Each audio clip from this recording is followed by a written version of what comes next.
I never imagined that one simple decision could completely reshape the course of my life. It all started on a regular morning, the kind where sunlight barely made its way through the blinds, casting long shadows across the kitchen floor. My mom walked in with her passport and a grin that I later realized hid something I couldn't yet understand. "I'm going to Europe for a month," she said casually, as if she were announcing a short trip to the grocery store. Then, almost as an afterthought, she added, "I left you $2. That should be enough." I stared at the 2 lonely bills lying on the counter, feeling a strange mix of disbelief and panic. 11 years old. $2. And a house suddenly so quiet it felt like the walls themselves were holding their breath. Every ounce of comfort I had known seemed to vanish in that moment, replaced by a gnawing awareness that I had to figure out survival on my own. No school rules, no neighbors checking in, no adults stepping in to guide me. Just me, my imagination, and those $2. A panic hit first.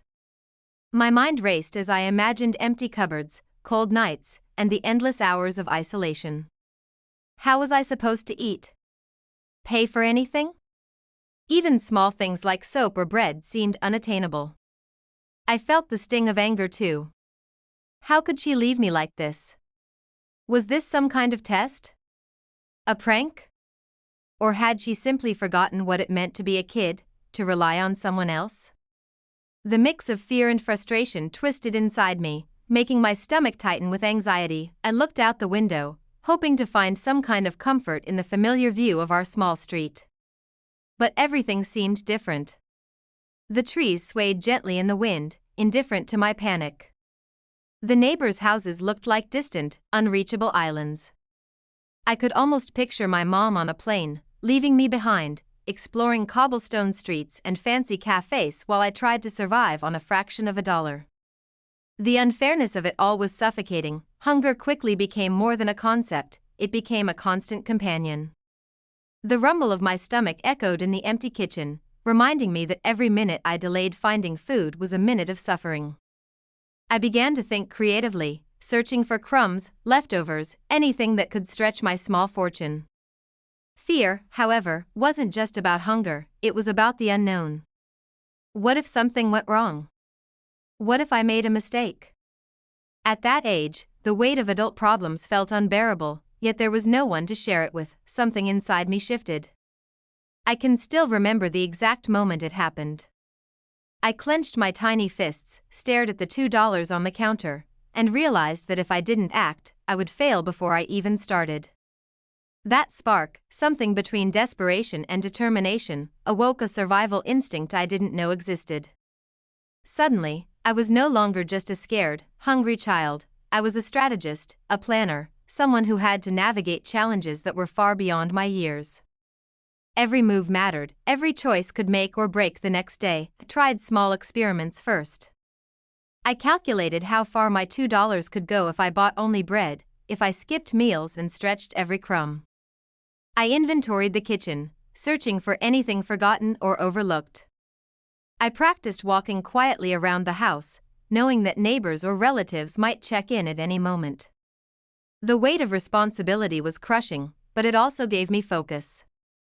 Loneliness was no longer just an emotion, it became a battlefield where every thought, every decision, could mean survival or failure. By the end of the first day, I had learned more about myself than I ever had before. The fear, the anger, the hunger, it all transformed into a determination I couldn't have imagined possessing hours earlier. And just when I thought I was facing this empty house entirely alone, my eyes caught something, a small, overlooked detail in the corner of the kitchen that I hadn't noticed before. A subtle sign, almost invisible, that maybe, just maybe, I wasn't completely alone in this ordeal. Before that month began, I thought I was just an ordinary kid. Life was simple, school during the day, friends to play with, and the occasional scolding from my mom when I messed up. Responsibilities were minimal, and I could coast through life without thinking too much. I knew the rules of the house, where everything belonged, and how to avoid trouble. I was comfortable in my small, predictable world, and I liked it that way. Then suddenly, all of that vanished overnight. 11 years old, with barely any money, I was thrust into a reality I wasn't prepared for. Survival became more than just following rules, it demanded creativity, courage, and cunning. Every small decision carried weight. Should I eat this? Should I ask for help? Should I trust a neighbor? No adult was there to guide me, so I had to learn fast. I began to understand the delicate balance between staying alive, avoiding mistakes, and keeping secrets from people I thought I could trust. Life became a series of calculated risks. I learned how to stretch my $2 in ways that surprised me. I experimented with small chores, scavenging, and even bartering for what I needed. I discovered that I was more resourceful than I had ever imagined. Fear became my motivator, not my enemy. Every time I navigated a small challenge successfully, I gained confidence. I could see my own growth, and it was both thrilling and exhausting. The more I adapted, the more I realized that being left alone wasn't just abandonment, it was a test. A test of patience, resilience, and intelligence. I had to figure out how to survive, protect myself, and uncover truths that adults often keep from children. Every mistake could have consequences, and every clever decision brought a small victory. I learned how to observe people, notice patterns, and anticipate problems before they happened. I became strategic without even realizing it, transforming desperation into problem solving. Looking back, that month shaped the person I would become. The ordinary, carefree child I had been evolved into someone alert, cautious, and surprisingly self-sufficient. Hunger and loneliness taught me lessons no classroom ever could. I discovered reserves of courage I didn't know I possessed and learned to rely on my instincts. I also realized how much I could endure when I had no choice. By the end of that first week, I understood that this was more than just surviving without food. It was about understanding responsibility, trust, and the weight of adult decisions. Each challenge forced me to grow up quickly, and I started seeing myself differently.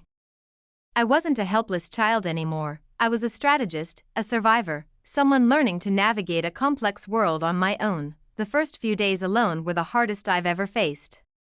I stared at the $2 on the counter like they were some kind of lifeline, but I quickly realized that $2 wouldn't even cover a single meal if I was careful. Breakfast became a forgotten memory. I survived mostly on crumbs and leftovers I scavenged from the kitchen. I walked to the corner store more times than I can count, calculating every cent, deciding if a pack of crackers was worth spending half my money. Every step outside felt like an adventure and a risk all at once. My small body felt heavy with responsibility, my young mind weighed down by the constant decisions. I tried calling my mom, hoping she might pick up, but her number went straight to voicemail every single time. I realized then that no one was coming to help me. The neighbors, busy with their own lives, assumed everything was fine. No one checked on me. That silence was deafening, and I slowly understood that I couldn't rely on anyone. I had to figure things out. For myself. So I began to observe my surroundings differently. I searched the cupboards more carefully, checking behind boxes, lifting lids, and finding leftover food I hadn't noticed before. I learned how to use everything sparingly, to stretch my tiny resources across days. Every morsel became important, every bite counted. Even small things like water or soap required careful thought. I discovered that survival wasn't just about food, it was about patience, observation, and timing. Each day became a puzzle. I had to balance my hunger with the need to stay healthy. I had to hide my fear so that neighbors or relatives wouldn't notice anything unusual. I tried to move quietly, even when my stomach growled. I learned how to ration small amounts of food so that I wouldn't go completely hungry, how to sneak bites from larger supplies without anyone catching me. I even tried to make small amounts of money by doing odd tasks for people nearby, sweeping porches or running errands. But it was barely enough, and I had to get creative every single day just to survive. With every small success, I began to notice a change in myself. I was capable of far more than I'd ever imagined. I discovered patience I didn't know I had, resilience I hadn't tested, and a growing sense of cleverness. I could plan, adapt, and act in ways that felt like grown-up skills, even though I was only 11. The fear and loneliness pushed me into a state where I had no choice but to grow up fast. Every day, I learned to balance danger and necessity, hope and reality, hunger and survival. Each challenge strengthened me, each tiny victory gave me confidence. Then, one evening, when I was searching the kitchen for even the smallest leftover crumbs, something unexpected appeared. I froze in place, my heart hammering. It wasn't food, or money, or anything I had been expecting. It was a subtle clue, almost invisible, a tiny detail that made me question everything I thought I knew about being alone. My eyes widened as I realized that someone, or something, had left a sign just for me. A faint, almost imperceptible note tucked behind a jar, a message that changed the way I looked at the house, at my mom, and at this entire experience. Always assumed the house was empty, that I was alone, and that survival was purely about stretching $2 and scavenging crumbs.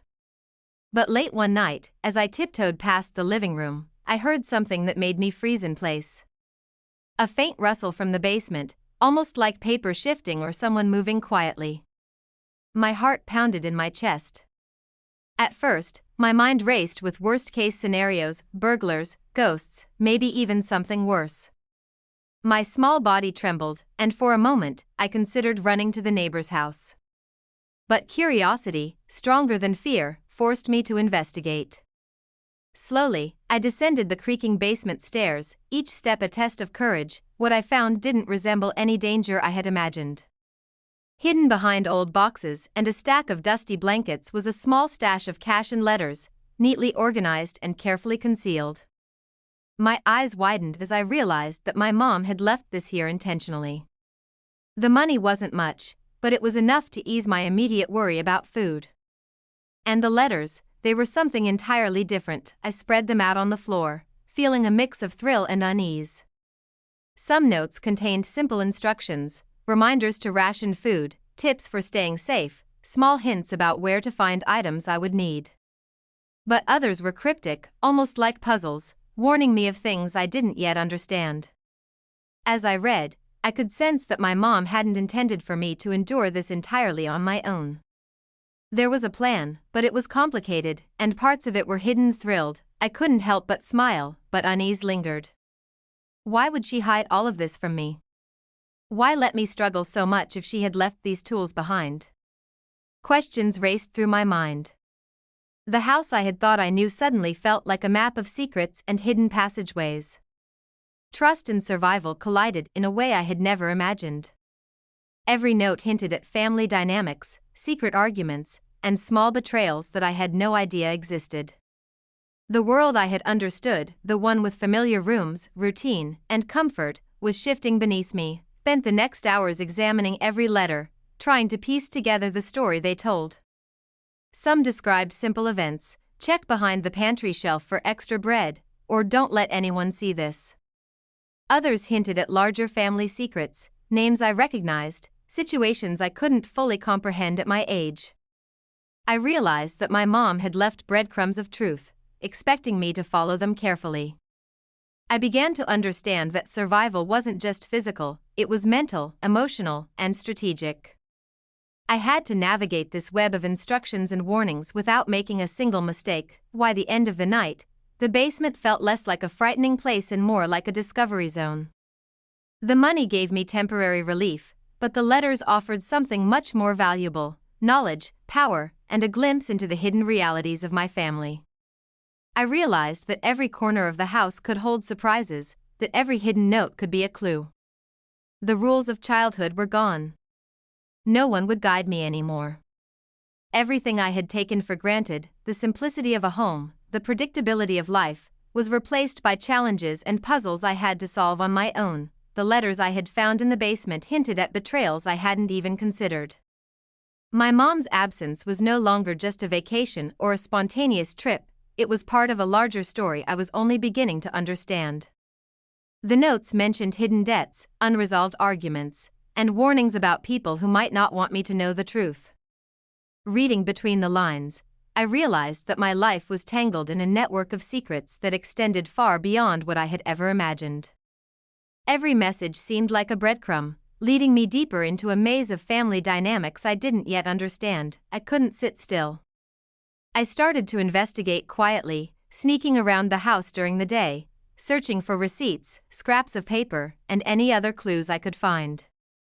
I became hyper-aware of the smallest details, the placement of furniture, the hidden drawers, even the way certain papers were stacked on the shelves. Each discovery added weight to my fear, but it also fueled my determination. I realized that survival wasn't just about rationing food or stretching $2, it was about understanding the people around me, their intentions, and their secrets. Even neighbors and relatives who had once seemed harmless now appeared to have hidden agendas. Every casual remark, every glance, and every seemingly innocent interaction felt like it could conceal ulterior motives.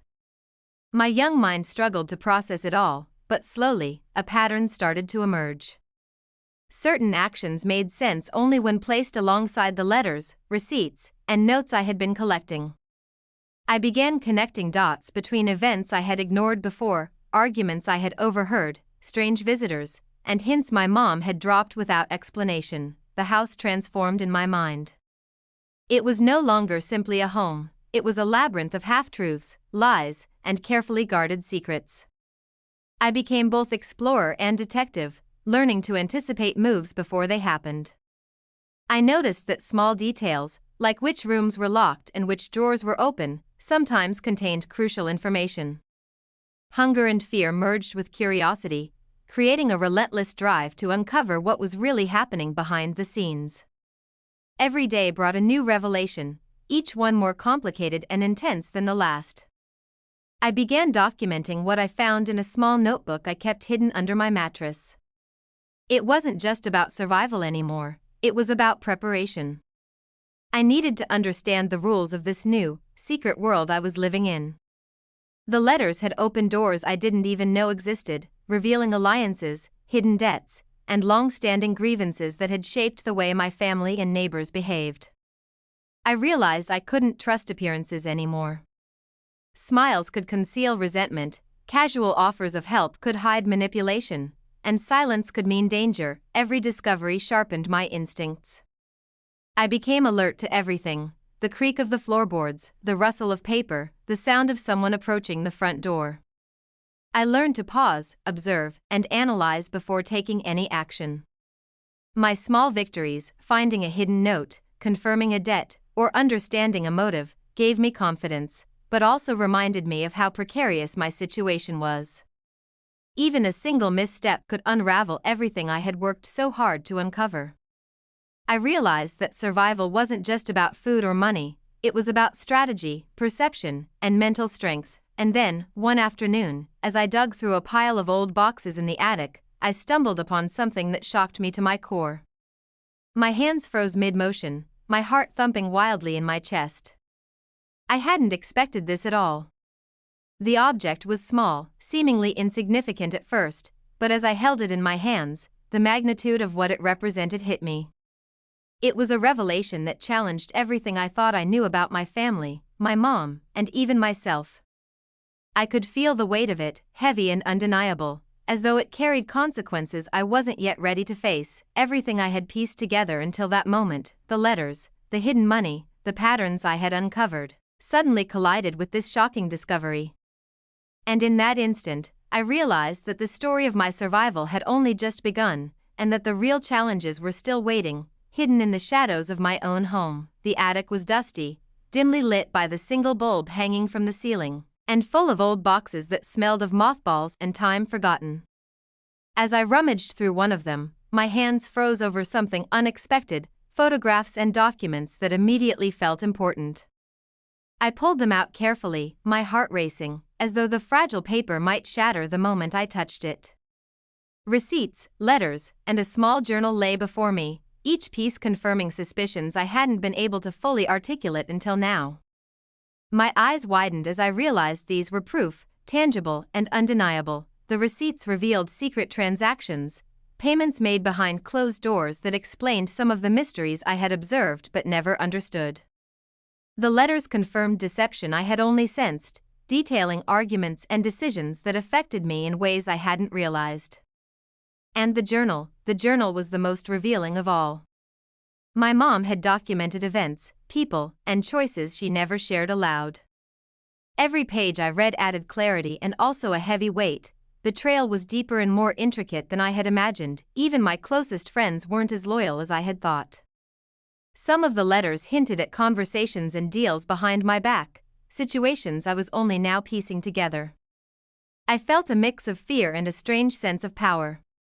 For the first time, I wasn't just an 11-year-old scrambling to survive. I had tools to expose the truth, to understand the hidden dynamics of my world. Each photograph, receipt, and note became a weapon in the battle between ignorance and awareness, between helplessness and control, yet the power came with risk. If anyone discovered what I was doing, if the wrong person noticed the papers or journal, it could ruin everything. I became meticulous, organizing each piece carefully, cataloging dates, names, and places in my own notebook. I spent hours cross-referencing details, trying to understand the web of betrayal, manipulation, and hidden motives that had been operating around me without my knowledge. Each night, I would lie awake thinking about how I could navigate this minefield without being discovered, planning small steps that could protect me while revealing the truth. The process changed me. I learned to be cautious and analytical. I watched shadows differently, listened to the way voices shifted in my house, and noticed when someone was hiding information or behaving unusually. My small apartment became a lab, a place where I could experiment with observation, deduction, and strategy. Hunger, fear, and curiosity merged, sharpening my senses in ways I had never anticipated. The attic was no longer just a storage space. It had become a command center, the place where I could see the full map of what was happening in my life. As I sifted through the documents, I realized I had become part detective, part historian, and part strategist. My young mind struggled to keep up with the complexity, but with each discovery, I gained confidence. I could see patterns, predict outcomes, and plan carefully for what might come next. The fear of being caught never left me, but it became a tool, forcing me to think faster, act smarter, and remain vigilant at all times. And then, just when I felt I had begun to piece everything together, the moment I never expected arrived. Something happened that turned everything upside down, something that made me question every assumption I had made, every plan I had carefully laid out, and every step I had taken to navigate the secrets around me. In that instant, I realized that even with all the proof in my hands, the story was far from over. One evening, as I was carefully reviewing the evidence I had gathered in the attic, there was a sudden knock at the front door. My heart jumped into my throat. I hadn't expected anyone, especially not a visitor, and I froze, staring at the papers and photographs scattered across the floor. Panic surged through me. All the work I had painstakingly collected, the letters, receipts, and journal, could be discovered in an instant. My mind raced. What if they judged me, or worse, took the evidence away? Every scenario felt catastrophic. I grabbed the papers, shoving them into the small box I had hidden beneath the floorboards, and tiptoed to the door. When I opened it, a familiar face greeted me, a family friend, someone I had always trusted, someone who had been a steady presence in my life. Relief mixed with suspicion swirled inside me. What could they possibly want at this hour? Before I could speak, they smiled softly, holding up a hand in reassurance. "I'm not here to scold or interrogate," they said. "But there's something you need to know." My curiosity piqued, but my mind refused to let go of fear entirely. The evidence I had collected was heavy with secrets and betrayal. Each letter hinted at manipulation, hidden debts, and warnings that I had struggled to decipher. For a moment, I felt as if all the walls I had built in my mind were about to crumble. And then, the truth came, shocking, unexpected, and completely disorienting. They revealed that my mom hadn't left for Europe entirely by choice. Circumstances beyond her control had forced her departure. She had been caught in a situation I couldn't have imagined at 11 years old, a combination of pressure, danger, and responsibilities that adults had to navigate without exposing a child to fear. The letters I had painstakingly studied? They were only partial truths, carefully crafted to protect me from realities that would have been too heavy for my age. every assumption I had made about abandonment, betrayal, and isolation suddenly shifted. I felt a confusing mix of emotions. Relief that my mom wasn't simply abandoning me, yes, but also betrayal, because I had been surviving on assumptions and half-truths. Every action I had taken, every calculation, every risk, was based on an incomplete understanding. I realized then that survival wasn't just about managing hunger or gathering evidence, it was about interpreting reality, understanding motives, and acting with caution. Knowledge alone was not enough, it was how I applied it that mattered. The conversation continued, and I listened carefully, absorbing details about threats, pressures, and family disputes that had shaped my mom's decisions. My perspective of loyalty, trust, and survival transformed in that moment. I understood that adults often carried burdens invisible to children, navigating challenges that seemed unfathomable. My survival skills, sharpened by hunger and fear, had prepared me to understand some of this complexity, but I still had to act wisely. Misjudging motives or rushing to conclusions could destroy relationships or even put me in danger. As the evening drew on, I realized that the web of secrets surrounding my family was far more intricate than I had imagined. Even the people I thought I knew, friends, neighbors, and relatives, had layers I hadn't considered. What I had thought was betrayal might have been protection. What I had considered manipulation could have been caution. My young mind, honed by weeks of survival, was forced to adapt quickly to this new perspective. I felt a strange empowerment, the kind that comes from understanding, but it was mixed with a renewed sense of vulnerability. Just when I thought I had clarity, when I believed I finally understood the rules of loyalty, trust, and survival, the ultimate betrayal came from the one place I least expected. A person I had relied on, a figure I had considered safe, acted in a way that shattered my assumptions completely. In that instant, everything I thought I knew, the plans, the secrets, the strategies I had devised, was thrown into chaos. I realized that even with knowledge, I was not untouchable, and that the next steps I took could change everything. After weeks of navigating hunger, fear, and betrayal, I realized that surviving the month wasn't enough. Survival alone wouldn't guarantee safety or control over my life. I needed boundaries. I needed a plan. The realization hit me like a wave. I couldn't rely on luck or hope anymore. If I wanted to protect myself, my secrets, and my future, I had to act deliberately. That meant taking small but precise steps to reclaim control over every aspect of my world. The first thing I did was secure the evidence I had worked so hard to gather. The letters, receipts, journal pages, and photographs were carefully hidden in multiple locations, each more discreet than the last. I created contingencies for emergencies, what to do if someone stumbled across the stash, who I could trust, and how to respond if questions arose. Planning became a daily ritual, a combination of survival instincts and strategic thinking. Every day, I refined my self-discipline. I managed money with extreme care, allocating resources for food, hygiene, and small emergencies. Chores became precise routines, each task performed efficiently to save energy and time. Social interactions were calculated. I learned to speak only when necessary, to observe the subtle shifts in expressions, tone, and body language. I practiced listening, analyzing every word and gesture for hidden intentions or potential threats. Each moment became an opportunity to learn, adapt, and prepare. Began to notice a growing sense of empowerment. My body and mind had adapted to pressure in ways I hadn't thought possible. Vulnerability had transformed into strategy. I had moved from reacting to anticipating, from surviving to asserting control. Even the $2 my mom had left me at the start, which had seemed pitiful and insignificant, now felt like the first brick in the foundation of my survival empire. Each choice I made carried intention. Every risk was measured. Every action had a purpose. Caution became second nature. I started to map the behaviors of the adults around me, relatives, neighbors, family friends, and identified who could be trusted and who might pose a risk. Observing them was like reading a secret code, a skill I developed out of necessity.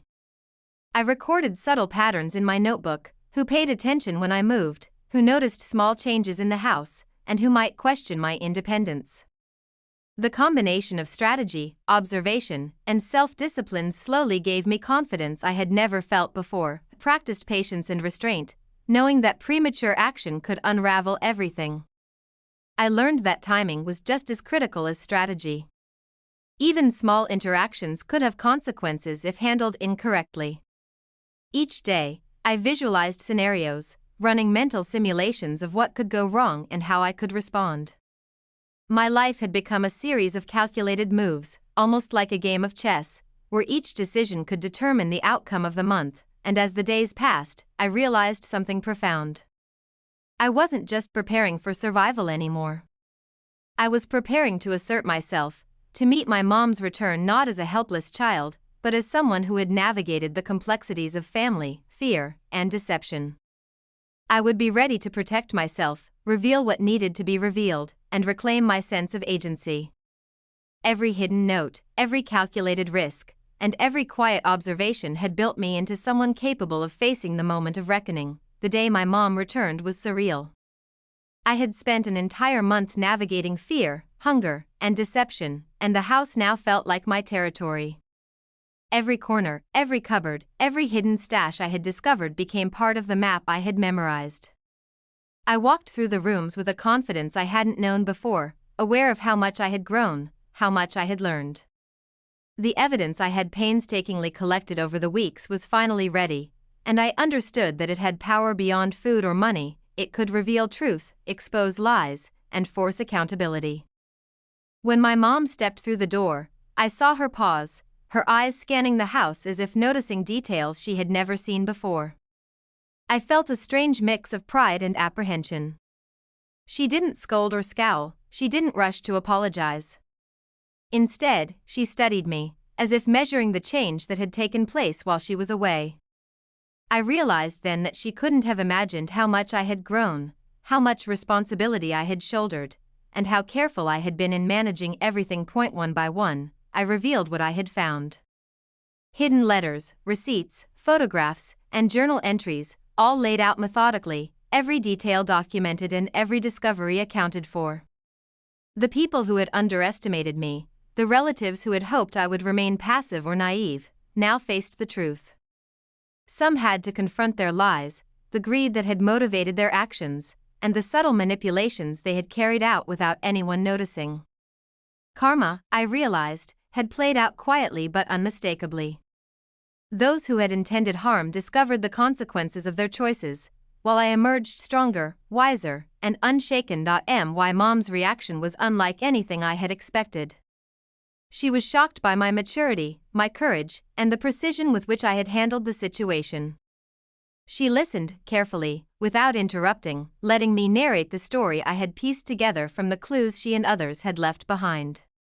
For a moment, I could see the weight of realization on her face. She recognized that I had transformed from a vulnerable child into someone capable of navigating a complicated world with strategy and insight. The $2 she had left on the kitchen counter that first day now felt symbolic.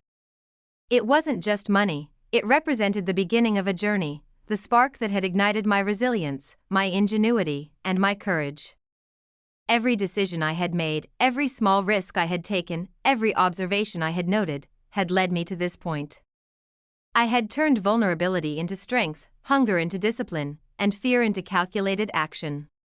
The lessons were clear. Survival wasn't just about food or money, it was about truth, timing, courage, and the ability to act when it mattered most. Even as the relatives faced the consequences of their actions, I understood something deeper.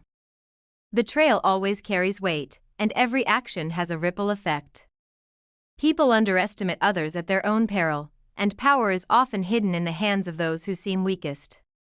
My month alone had taught me that resilience isn't innate, it's forged in moments of adversity. Through observation, patience, and the careful use of knowledge, I saw the adults around me reassessing themselves, realizing that I was no longer the 11-year-old they could dismiss.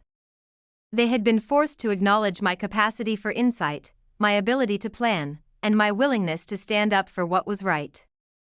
In that moment, I felt a quiet satisfaction. The world had shifted slightly, and I had shifted with it, not with anger or vengeance, but with a calm sense of empowerment. I had transformed adversity into an opportunity to assert myself and learn the value of timing, strategy, and courage, and yet, despite all the revelations, all the confrontations, and all the small victories, I knew that this wasn't the end. There was still one final confrontation awaiting me, a moment that would test everything I had learned, everything I had survived, and everything I had become.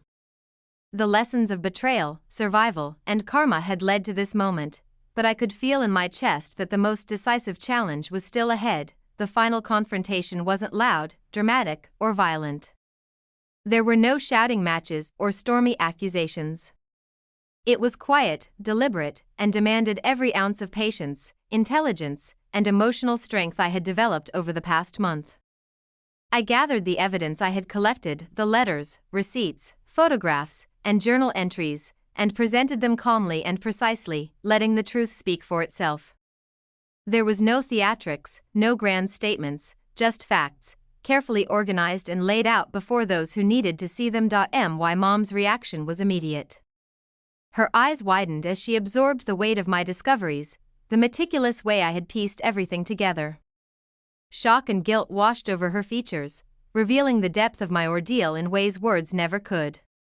She realized how much I had endured, how carefully I had navigated every risk, and how far I had grown beyond what anyone could have expected of an 11-year-old. I could see her admiration mixed with sorrow, admiration for my resilience, and sorrow for the pain I had faced in her absence. Family members around us shifted uneasily. Some of them had participated in subtle betrayals, while others had underestimated me, thinking I was too young or inexperienced to notice. Now, confronted with the evidence, they could no longer ignore their actions. Some spoke quietly, apologizing with sincere remorse, while others remained silent, their shame evident in lowered eyes and tense posture. The room felt heavy, charged with tension and clarity at the same time. It was a reckoning, not through anger, but through undeniable truth. I felt a mixture of vindication and empathy. Vindication, because the months of struggle, observation, and calculated action had led to this moment. I had survived, uncovered truths, and ensured that consequences were faced. Empathy, because I realized this confrontation wasn't just about me. It was about the web of choices everyone had made, the pressures, fears, mistakes, and misunderstandings that had shaped our relationships. Recognizing that allowed me to maintain control without letting anger cloud judgment, turning the confrontation into a demonstration of strategy rather than conflict. By the end of the day, relationships had shifted in subtle but important ways. Boundaries that had once been unclear or ignored were now firmly re-established. Respect, once assumed or taken for granted, was now earned through action and awareness. I had proven that intelligence, observation, and patience could achieve what force or shouting could not. I realized that even at 11 years old, with just $2 and 1 month of struggle, I could navigate complex challenges, influence outcomes, and assert agency over my own life. The experience had transformed me. I understood that survival wasn't merely about food, money, or secrecy, it was about clarity of thought, timing, emotional control, and strategy. Every risk I had taken, every observation I had noted, and every careful action I had executed had led to a moment of resolution, a way to confront truth without creating chaos. I had become more than just a child, I had become a strategist of my own life, capable of understanding consequences, anticipating reactions, and guiding outcomes with precision. Even the $2 my mom had left behind felt symbolic now.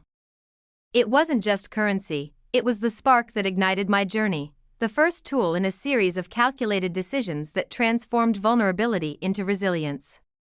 Every small step, every choice, every cautious move I had made contributed to the final outcome.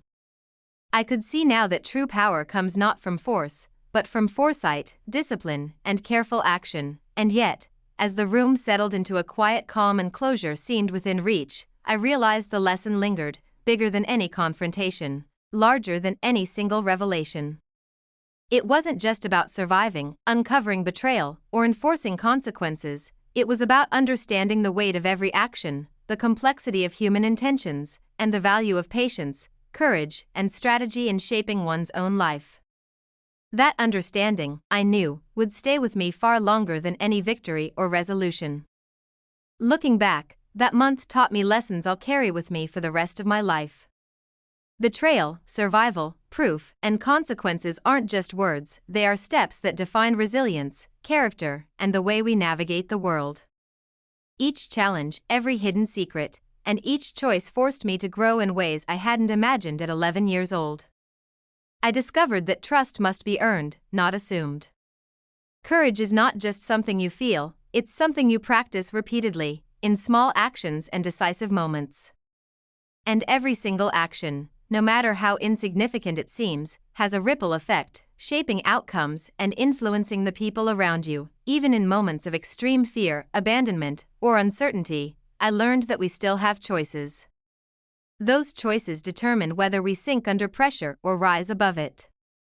That $2 my mom left behind, the hidden letters, and the month I spent alone were more than obstacles, they were teachers. They revealed the strength I didn't know I had, the clarity I could achieve under pressure, and the power of patience, strategy, and careful observation. I learned to balance vigilance with empathy, strategy with heart, and courage with caution. Every step I took became a lesson in self-awareness and decision-making, realized that life is unpredictable. Challenges will always appear when we least expect them, often in forms that test our morals, patience, and intelligence. But how we respond defines our path. We can choose to react blindly, to be swept along by events, or we can take deliberate action, informed by observation, foresight, and understanding. I discovered that survival isn't simply enduring, it's about learning, growing, and reclaiming control over your life. Even a child, with nothing but $2 and a month alone, can develop skills, insight, and resilience that extend far beyond immediate circumstances. The experience also taught me that justice isn't always immediate or dramatic. Sometimes, consequences unfold quietly, in subtle ways, as people face the results of their choices. Karma, timing, and observation often work together to restore balance, but they demand patience and awareness. I learned that seeking revenge isn't the goal, understanding, careful action, and measured responses are far more powerful. I discovered that facing betrayal or adversity with clarity and courage can be transformative, turning fear into resourcefulness and isolation into strength. And now, I want to pose a question to you, the person watching this. Imagine yourself in a situation where you're left alone, stripped of resources, and forced to navigate uncertainty. How would you survive? What truths would you uncover about yourself, your family, or the people around you? How would you respond to betrayal, deception, or hidden agendas? Would you act impulsively, or would you plan carefully, observing and learning before taking action?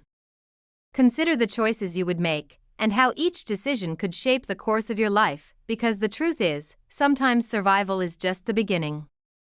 It's not enough to endure, the real challenge lies in how you navigate, how you strategize, and how you reclaim control over your circumstances.